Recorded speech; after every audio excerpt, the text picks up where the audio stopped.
Hello Marlborough Primary School and welcome to Sports Week.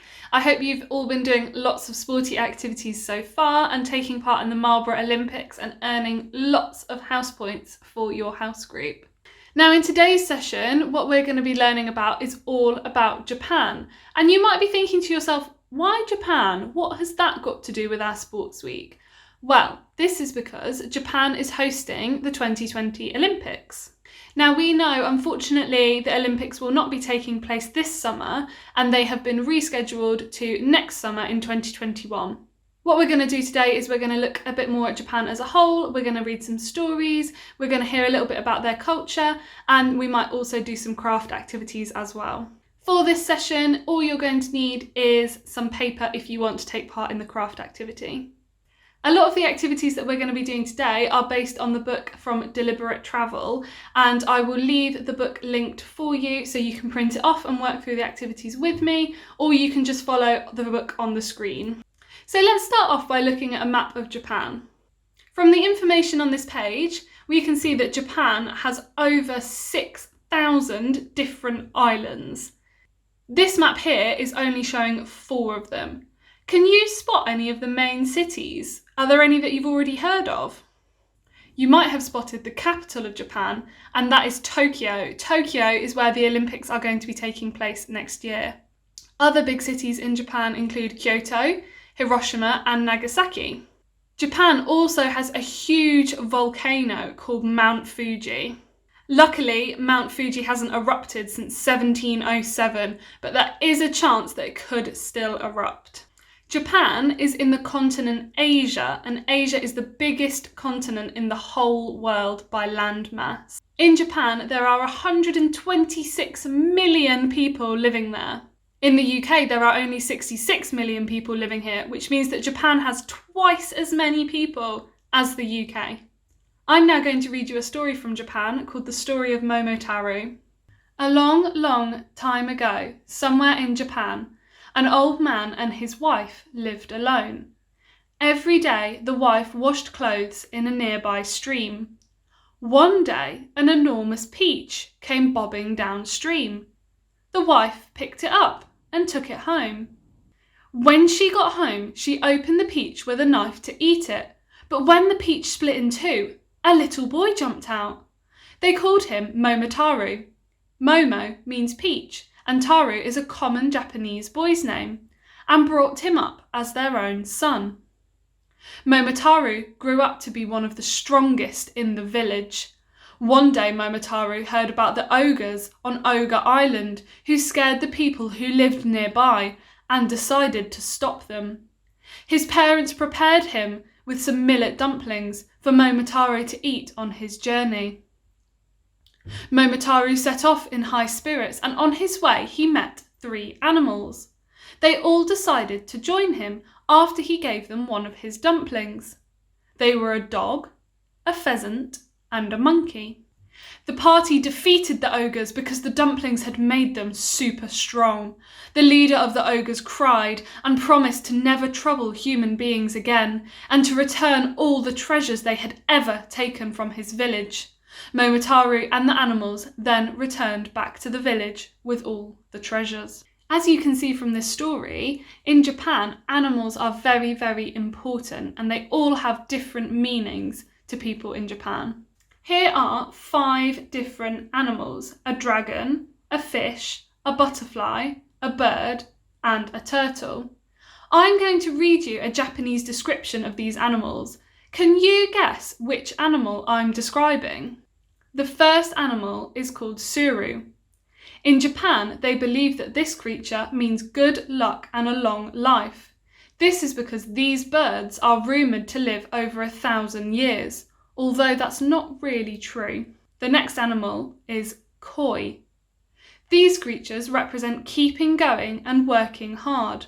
This is because they often have to swim upstream for a long time, showing how strong they are. The next animal is called Choho. In Japan, they believe that this insect flutters around, carrying the souls of our loved ones. This is because they can fly high in the sky and are very beautiful and colourful. The next animal is Tatsu. This creature doesn't really exist, but lots of Japanese people believe in it anyway. It means power and success. The final creature is called Kame. This creature means wisdom in Japan. They are seen as very wise because they swim slowly through the sea and they live for a very long time. Did you guess which animal was which? Okay, so what we're going to do now is we're going to do something called origami. Now, origami is a Japanese craft and it is the art of paper folding into decorative shapes and animals, because we know that Japanese people find animals really, really important. So what we're going to make is we are going to make a little origami dog that looks like this, and it's really, really simple and really easy. All you need is a piece of paper. Okay, so here is my piece of paper. This is just a piece of A4 paper that's been cut in half, so it's a little bit smaller and easier for you to see. But you can use any paper at all, coloured, lined, anything at all that you have in your home. Now, the first thing that we need to do is we need to make this paper into a square. We don't need a ruler to do that. We can do it in one easy fold. And you might be able to already see where my line is. You need to fold this paper, and it's easier to do it on a flat surface like a table. You need to fold this paper so that one corner and this edge meet up like this.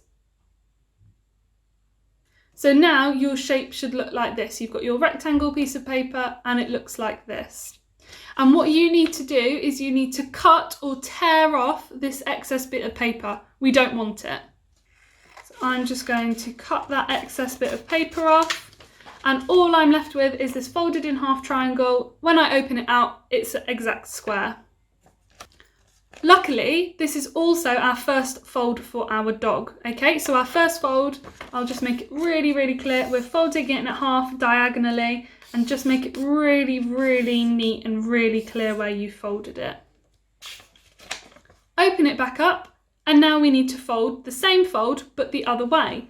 So I'm going to take this corner, I'm going to take this corner, and we're going to fold them so that those corners are meeting.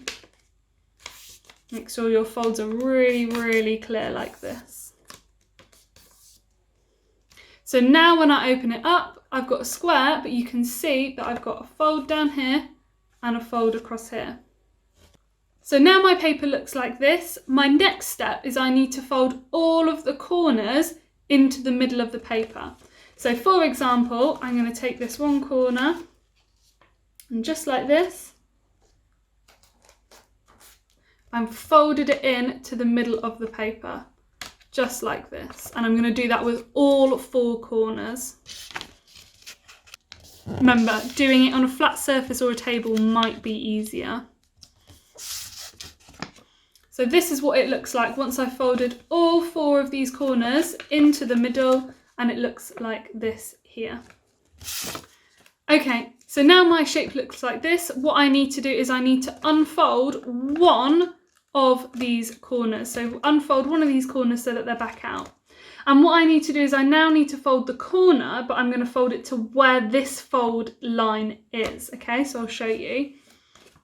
I'm going to fold it like this. So I folded my corner and I've just folded it to this fold line here. So you can see really clearly that I can still fold it like this.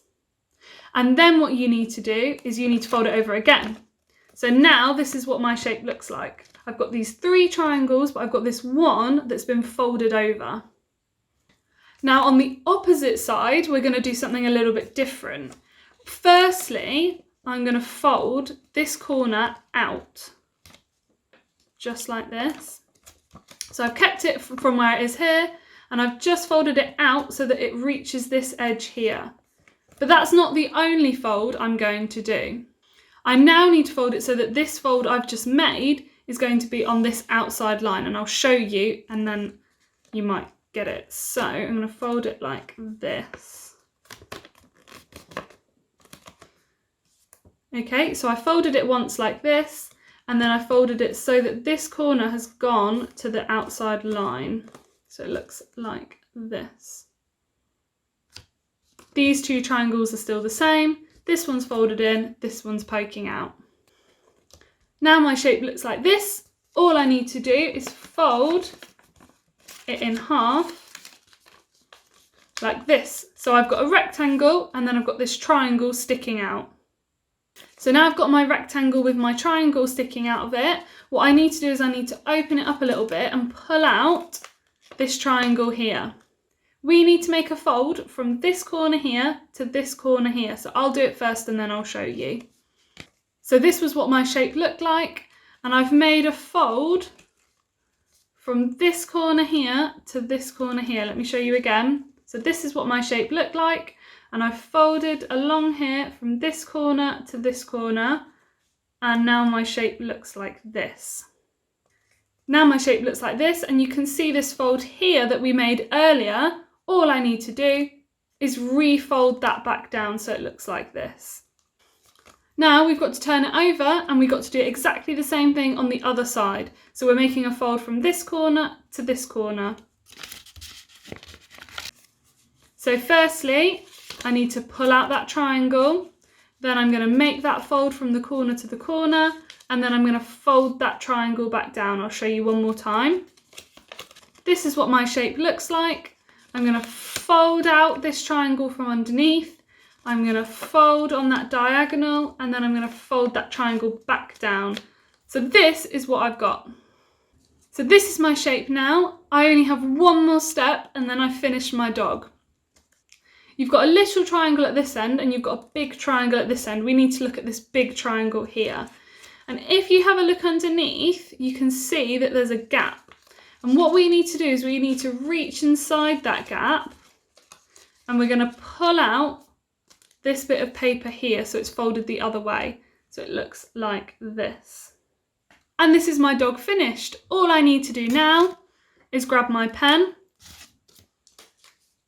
If you've got a pen, you can add a nose and you can add a little eye. And here it is, there's my dog. And here's the one that I made before. So there they are. If you make an origami dog, make sure you put a photo of it on the Padlet so we can all see it. So the last thing that I wanted to talk to you about in our All About Japan session is the Olympics. So we already said that Japan is hosting the Olympics next year in 2021. They are hosting the Olympics from the 23rd of July 2021 to the 8th of August. Japan were actually the first country to host the Olympic Games in Asia, and that was in 1964. There are 5 new sports that are going to be competing at this Olympics, and they are surfing, skateboarding, climbing, karate, and baseball. So if any of these are your favourite sports, they'd be great ones to watch at the Olympics next year. The Japanese Olympic mascot is called Miratowa and looks like this. It was a competition that lots and lots of people entered and they had to vote for the best drawing. The Paralympic mascot looks like this and she's called Somayeti. They come as a pair and they are robots. They've got lots of superpowers. Maybe you could try creating your own Olympic mascot. We would love to see the pictures up on the Padlet. I hope you've enjoyed this session all about Japan. We've read a story together and we've done some craft together as well, and you've learned a little bit about the Olympics. I hope to see all your photos up on the Padlet and thank you for joining in. Bye bye Marlborough!